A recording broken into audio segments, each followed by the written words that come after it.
പുതിയൊരു വീഡിയോയിലേക്ക് എല്ലാ മാന്യ പ്രേക്ഷകർക്കും സ്വാഗതം. ഇനി ഞാൻ നിങ്ങളുമായി പങ്കുവെക്കുന്ന ഡെയിലി അപ്ഡേറ്റ്സിലെ ആദ്യത്തെ അപ്ഡേറ്റ് റോമൻ റെയിൻസ് എലിമിനേഷൻ ചേംബറിൽ വരുമോ എന്നുള്ളതിനെ സംബന്ധിച്ച് നമുക്കൊരു കൃത്യമായിട്ടുള്ള ഒരു അപ്ഡേറ്റ് ലഭിച്ചിട്ടുണ്ട്. രണ്ടാമത്തേത് വെൽവെറ്റിൻ ഡ്രീം, LIS തുടങ്ങിയ മുൻ WWE സൂപ്പർ സ്റ്റാർസ് ഇപ്പോൾ റെസ്ലിംഗിലേക്ക് തിരികെ വന്നതിനെ സംബന്ധിച്ചാണ്. അവസാനമായി പങ്കുവെക്കാനുള്ള ഒരു അപ്ഡേറ്റ് അങ്കിൾ ഹൗഡിയുടെ തിരിച്ചുവരവിൻ്റെ സാധ്യതകളെ സംബന്ധിച്ചാണ്. അപ്പോൾ നമുക്ക് അധികം ദീർഘിപ്പിക്കാതെ നേരെ വീഡിയോയിലോട്ട് തുടക്കാം. ആദ്യമായി പങ്കുവെക്കാനുള്ള അപ്ഡേറ്റ് മുൻ WWE സൂപ്പർ സ്റ്റാർ ആയിരുന്ന LISൻ്റെ തിരിച്ചുവരവിനെ സംബന്ധിച്ചാണ്. ഇന്ന് നടന്ന ഒരു ഇൻഡിപെൻഡൻറ്റ് റെസ്ലിംഗ് കമ്പനിയുടെ ഷോയിൽ സ്പീഡ് ബോൾ മൈക്ക് ബെയ്ലി എന്ന് പറയുന്ന TNA റെസ്ലിംഗിലെ താരത്തിനെതിരെ നേരിട്ട LISൻ്റെ ഒരു കിടിലൻ തിരിച്ചുവരവ് നടന്നിട്ടുണ്ടായിരുന്നു എന്നാണ് നമുക്ക് അറിയാൻ സാധിക്കുന്നത്. വീഡിയോസിൽ നിന്ന് തന്നെ LIS മികച്ച ഒരു റിംഗ് ഷേപ്പിൽ അദ്ദേഹത്തിൻ്റെ ആ ഒരു ബോഡിയൊക്കെ മെയിൻറ്റെയിൻ ചെയ്ത് അദ്ദേഹം WWE ക്യാരക്ടറിൽ എങ്ങനെയായിരുന്നു ഉണ്ടായിരുന്നത് ആ സമാനമായ ക്യാരക്ടറിലൂടെ തിരികെ വന്നു എന്നാണ് നമുക്ക് അറിയാൻ സാധിക്കുന്നത്. മിക്കവാറും TNA റെസ്ലിംഗ് LISനെ സൈൻ ചെയ്യാനും സാധ്യത ഉണ്ടെന്ന് കേൾക്കുന്നുണ്ട്. രണ്ടാമത്തേത് വെൽവെറ്റിൻ ഡ്രീം എന്ന് പറയുന്ന മുൻ NXT റെസ്ലറിനെ സംബന്ധിച്ചാണ്. 2021 WWE NXTയിൽ നിന്ന് പുറത്താക്കിയ വെൽവെറ്റിൻ ഡ്രീം വർഷങ്ങൾക്ക് ശേഷമാണ് ഇപ്പോൾ റെസ്ലിംഗ് റിംഗിലേക്ക് തിരികെ വന്നിരിക്കുന്നത്. ഒരു ഷോയുടെ ഓപ്പണിംഗ് മത്സരത്തിൽ ഒരു ഓപ്പൺ ചലഞ്ചൊക്കെ വെച്ചിട്ടാണ് ഡ്രീം ഇപ്പോൾ തിരികെ വന്നിരിക്കുന്നത്. ഡ്രീമിന് ബാക്ക് സ്റ്റേജിലുണ്ടായിരുന്ന കുറച്ച് ഇഷ്യൂസ്, അദ്ദേഹത്തിനെതിരെ വന്ന കുറച്ച് ആരോപണങ്ങൾ, അതാണ് അദ്ദേഹത്തിൻ്റെ റിലീസിലേക്ക് നയിച്ചത്. പിന്നീട് റിങ്ങിൽ നിന്ന് മാറി നിന്ന വെൽവെറ്റിൻ ഡ്രീം വർഷങ്ങൾക്ക് ശേഷം റിങ്ങിലേക്ക് തിരികെ വരുന്നത് ആരാധകരെ സംബന്ധിച്ച് സന്തോഷമുള്ള ഒരു കാര്യമാണെങ്കിലും WWEയിലേക്ക് വെൽവെറ്റിൻ ഡ്രീമിനെ തിരികെ കൊണ്ടുവരാൻ യാതൊരുവിധ സാധ്യതയുമില്ല. രണ്ടാമത്തെ അപ്ഡേറ്റ് അങ്കിൾ ഹൗഡി എന്ന് പറയുന്ന ക്യാരക്ടറോ സ്റ്റോറിയോ തിരികെ വരാനുള്ള സാധ്യത ഉണ്ടോ എന്നുള്ളതിനെ സംബന്ധിച്ചാണ്.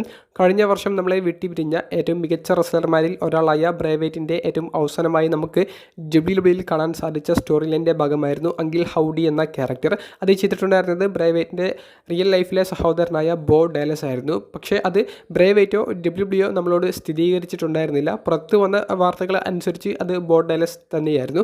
അപ്പോൾ ബോ ഡാലസ് ഇപ്പോൾ ഡ്രെഡ് മെയർ എന്ന് പറയുന്ന ഒരു യൂട്യൂബ് ചാനൽ ഉണ്ടാക്കിക്കൊണ്ട് അതിൽ കുറച്ച് വീഡിയോസൊക്കെ അപ്ലോഡ് ചെയ്ത് തുടങ്ങിയിട്ടുണ്ട്. ബോ ഡാലസ് ഏറ്റവും അവസാനമായി അപ്ലോഡ് ചെയ്തിട്ടുള്ള വീഡിയോയിൽ പറയുന്നത് NXTയിൽ ഇപ്പോൾ കാണിച്ചുകൊണ്ടിരിക്കുന്ന ഒരു മാസ്കിൻ്റെ ആ ഒരു സിമ്പിൾ, ആ ഒരു മാസ്കിൻ്റെ ഒരു പിക്ചർ, അതിന് പിറകിൽ ബോ ഡാലസോ എങ്കിൽ അങ്കിൾ ഹൗഡിയോ ആയിരിക്കാം എന്നുള്ളതാണ്. അദ്ദേഹത്തിൻ്റെതായ കുറച്ച് അഭിപ്രായങ്ങൾ പങ്കുവെക്കുന്നു എന്ന് മാത്രമേ ഉള്ളൂ. നമുക്കിപ്പോൾ അറിയാൻ സാധിക്കുന്ന നമുക്ക് പങ്കുവെക്കാൻ സാധിക്കുന്ന ഒരു അപ്ഡേറ്റ് അങ്കിൾ ഹൗഡി എന്ന ക്യാരക്ടറിനെ തിരികെ കൊണ്ടുവരാൻ നിലവിൽ ക്രിയേറ്റീവ് ടീം യാതൊരുവിധ പ്ലാനും നടത്തുന്നില്ല എന്നുള്ളതാണ്. കാരണം ബോ ഡാലസിന് ഇനി അങ്കിൾ ഹൗഡി എന്ന പ്രൈവേറ്റ് ചെയ്ത ആ ഒരു ക്യാരക്ടറിലൂടെ തിരികെ വരാൻ ഒരിക്കലും സാധിക്കില്ല. മാനസികമായി അദ്ദേഹത്തിന് ഒരിക്കലും തയ്യാറാകാൻ സാധിക്കാത്ത ഒരു കാര്യമായതുകൊണ്ട് തന്നെ അങ്കിൾ ഹൗഡിയുടെ തിരിച്ചുവരവ് കാത്തിരിക്കുന്ന ആളുകളുണ്ടെങ്കിൽ അതിനി നടക്കില്ല എന്നുള്ളത് നിങ്ങൾ മനസ്സിലൊന്ന് ഓർത്ത് വയ്ക്കുക.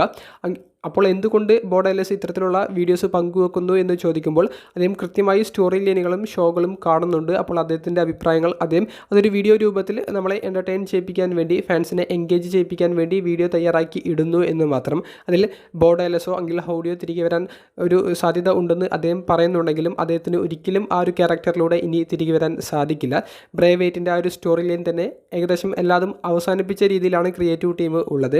എന്തായാലും ബോ ഡാലസിൻ്റെയോ അല്ലെങ്കിൽ അങ്കിൾ ഹൗഡിയുടെയോ ഒരു തിരിച്ചുവരവ് ഉടനെയൊന്നും കാണാൻ സാധിക്കില്ല എന്നാണ് നമുക്ക് കൂട്ടിച്ചേർക്കാനുള്ളത്. അവസാനമായി പങ്കുവെക്കാനുള്ളത് അൺഡിസ്പ്യൂട്ടഡ് WWE ചാമ്പ്യനായ റോമൻ റെയിൻസ് എലിമിനേഷൻ ചേംബറിൽ അപ്പിയർ ചെയ്യുമോ എന്നുള്ളതിനെ സംബന്ധിച്ചാണ്.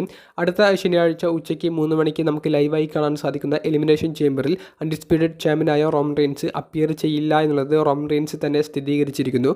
പോൾ ഹേമനും റോമൻ റെയിൻസും കൂടി നിർമ്മിച്ച ഒരു വീഡിയോയിലാണ് റോമൻ റെയിൻസ് എലിമിനേഷൻ ചേംബർ എവിടെ വെച്ചിട്ടാണ് എന്നുള്ളത് പോൾ ഹേമനോട് ചോദിക്കുമ്പോൾ അത് ഓസ്ട്രേലിയയിലെ പെർത്ത് എന്ന് പറയുന്ന സ്ഥലത്ത് വെച്ചിട്ടാണെന്ന് ഹേമൻ മറുപടി കൊടുക്കുന്നു. നമ്മൾ അങ്ങോട്ടേക്ക് പോകണോ എന്ന് ചോദിക്കുമ്പോൾ വേണ്ട എന്നുള്ളതും ഹേമൻ പറയുന്നുണ്ട്. കൂടാതെ ആ ഒരു ഇവൻറ്റിൽ കോഡി റോഡ്സും സെത്ത് റോളിൻസും ഗ്രേസൺ വോളർ എഫക്റ്റ് എന്ന ഷോയിൽ വരുന്നുണ്ട്. അപ്പോൾ അതിൽ അവർ വന്നുകൊണ്ട് റോമൻ റെയിൻസിനെ എക്നോളജ് ചെയ്യണമെന്നുള്ളതും റോമൻ റെയിൻസ് പറയുന്നുണ്ട്. അപ്പോൾ കോഡിയെയും സെത്തിനെയും അവിടെ കളിയാക്കുകയാണ് റോമൻ റെയിൻസ് ചെയ്തിട്ടുള്ളത്.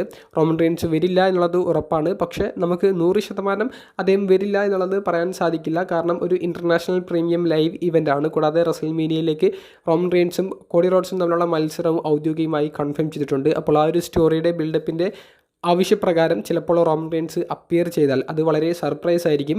ഇപ്പോൾ ഈ WWE എല്ലാ കാര്യങ്ങളും സർപ്രൈസ് ആയിട്ട് നടത്തുന്നത് കൊണ്ട് തന്നെ റോമൻ റെയിൻസ് വരില്ല എന്ന് അദ്ദേഹം പറയുമ്പോഴും വരാനുള്ള സാധ്യതകളും വർദ്ധിക്കുന്നുണ്ട്. എന്തായാലും ശനിയാഴ്ചത്തെ എലിമിനേഷൻ ചേംബർ പേപ്പർ റിവ്യൂ കണ്ടു തന്നെ അറിയാം. വീഡിയോ സംബന്ധിച്ചുള്ള നിങ്ങളുടെ അഭിപ്രായങ്ങൾ കമൻറ്റ് ബോക്സിൽ നിന്ന് രേഖപ്പെടുത്തുക. അപ്പോൾ അടുത്തൊരു വീഡിയോയുമായി കാണുന്നത് വരെ ബൈ.